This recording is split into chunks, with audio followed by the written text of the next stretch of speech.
Hello,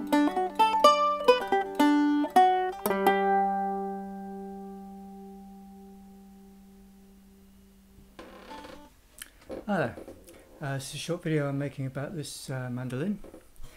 This is an 1893 DeMeglio Model 1A,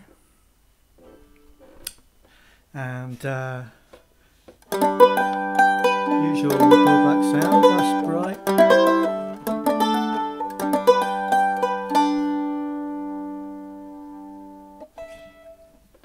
And this is one that's had a fairly major repair. This one came to me with a broken headstock, so it had been broken here and it had been repaired at some point and then gone again and been given up on, basically left in a loft for heaven knows how long. In fact, basically every single screw in this was rusted solid, and I had a devil of a job getting the thing apart. So my suspicion is it was made in 1893 and sort of kind of put away and forgotten before 1900 sort of thing, you know. But that is now all repaired and sound and solid, and there's a message thread on the Mandolin Cafe showing how that was done if you want to see the details. Apart from that, it was all in perfectly good nick. The neck has obviously been refinished where I've been working.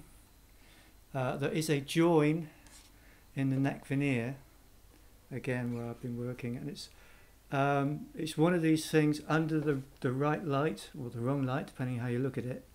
The join is extremely obvious, but 99% of the time you can't see where it is at all.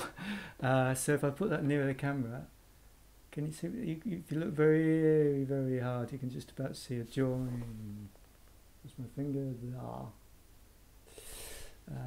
So there is a join, but it's you know, as I say, most of the time it's very, very hard to see. But if you put it in direct sunlight or something, it reflects the light slightly differently, or something. I don't know. The French polish on the back. While I was obviously had to redo the neck, I've redone the French polish on the back as well because it was pretty scruffy. So that's all nice and smooth and shiny now. Top is the usual. It's basically unfinished, but it is sealed with shellac.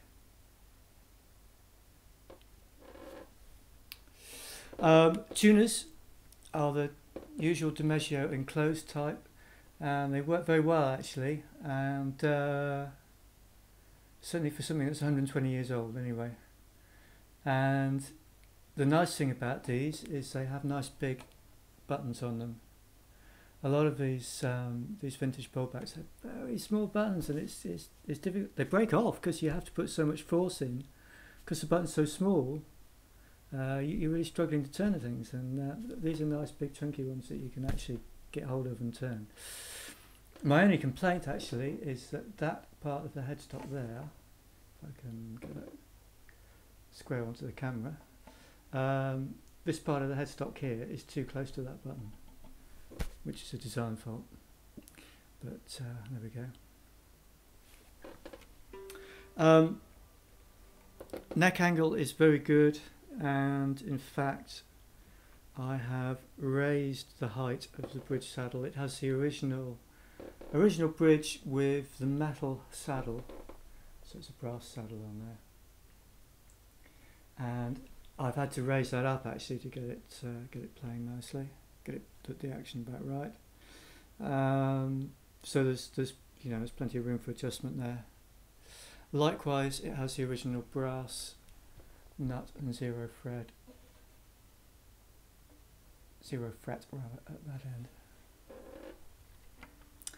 Fretboard has been re-leveled and then refretted with the original brass frets, and again there was hardly any wear on those frets at all, so I really don't think this one's been used, as I say, since about 1894 or something like that. You know, it's not.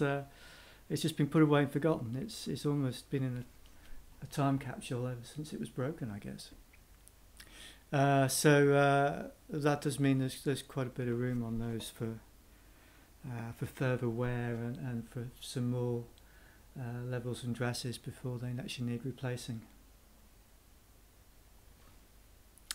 Been strung up with Martin, the lightweight mandolin strings designed for bowl backs, and I think this one sounds quite nice actually. It's got that very kind of bright, cheepy chirpy.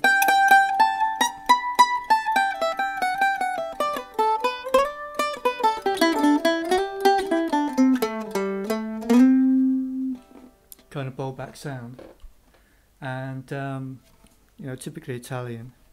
I've had two DeMeglios before this, which I thought were they were nice, but I thought they were a little bit what would be the word? Kind of steady rather than inspiring. Subdued, actually, would be the word. A little bit subdued in the way they sounded. Whereas this one's much brighter, sort of more like you'd expect bowl back to sound.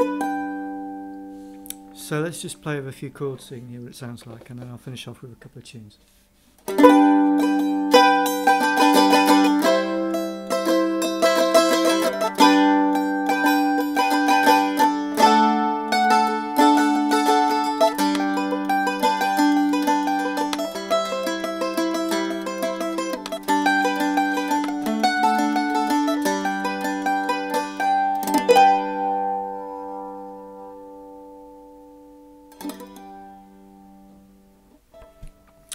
Obviously after the work done, it's playable all the way up and down the neck. So there's the usual 17 frets on this one.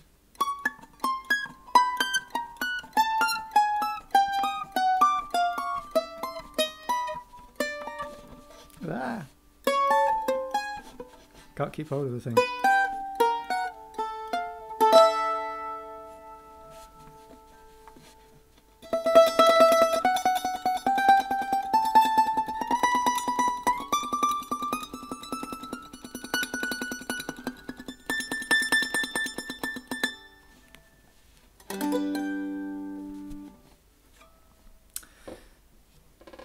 So let's finish off with one other a defect I should mention, I suppose.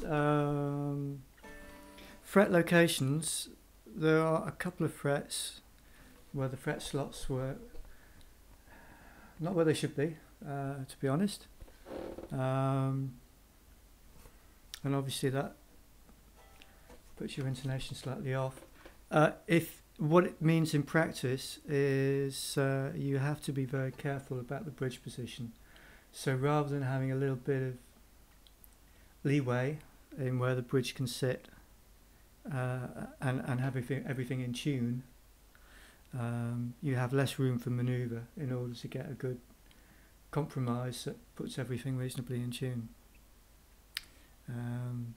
So it's one of those things. It's certainly not unheard of on these old instruments, it has to be said, but it's something to bear in mind. So one other tune and then we'll leave you.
So there we have it, one 1893 DeMeglio rollback mandolin. Right.